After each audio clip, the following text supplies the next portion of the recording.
My name is Nick Ludlam, and I'm the porter, one of the two porters of Proteus to the Oculus Rift.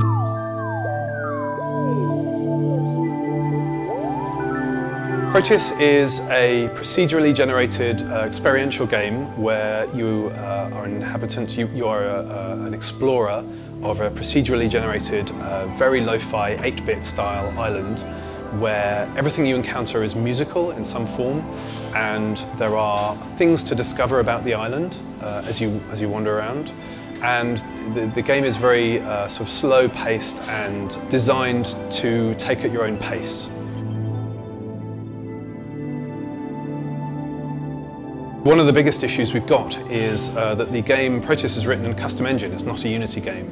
So we've had to spend a fair amount of time porting the Rift's various maths behind how you do the lens distortion and how you map the accelerometer data into the game engine. We had to do that all by hand. So it took us a long while to splice that in with the game engine, and now that's working.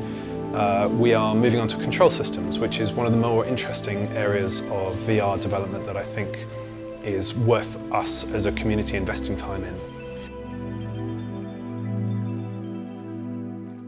Initially it is keyboard and mouse. Well, we've got Xbox 360 controller, the gamepad style controllers as well.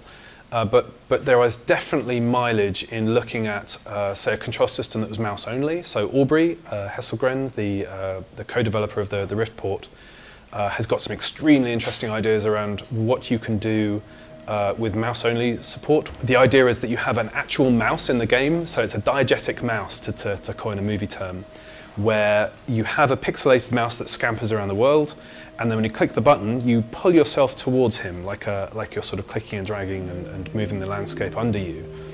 And the mouse, as well as acting as a navigational aid for you to move and turn in the world, also acts as a proxy for your intent. So you can use it as a control system to act out your desires as the player, the explorer of the world, through the mouse into activating things within the world, or whatever it would be.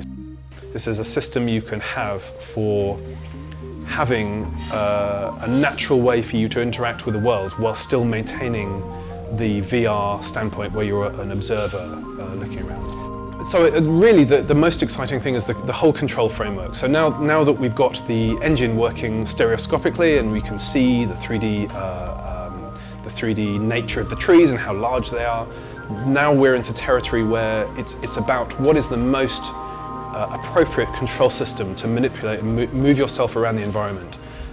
Can you use smartphones? Can you use controllers? Can you use what is it that we've got to hand that you can draw into this system of making your desires to move around the world happen in the game engine? Ed Key wrote Proteus originally. Aubrey knows Ed through the London indie scene, Aubrey Hesselgren, and I'm a friend of Aubrey's through just socially, and we got together somewhat by accident at the Eurogamer Expo last year. I had the Oculus Rift hardware, so I backed the project, and I had the hardware lying around, and I'm a reasonably good programmer. Aubrey is a very good programmer. He's in the professional in the games industry, and Ed was willing to give us access to the game. And then out of that lucky meeting came the actual project to get this done, and here we are today actually showing it off for the first time, and it works, and it's going down very well. We're not sure when this will be made into a release on top of the final Steam game that's already out there. There is a bunch of work going on behind the scenes to overhaul the rendering pipeline of the game and to bring it up to date with SDL2 and a number of other improvements.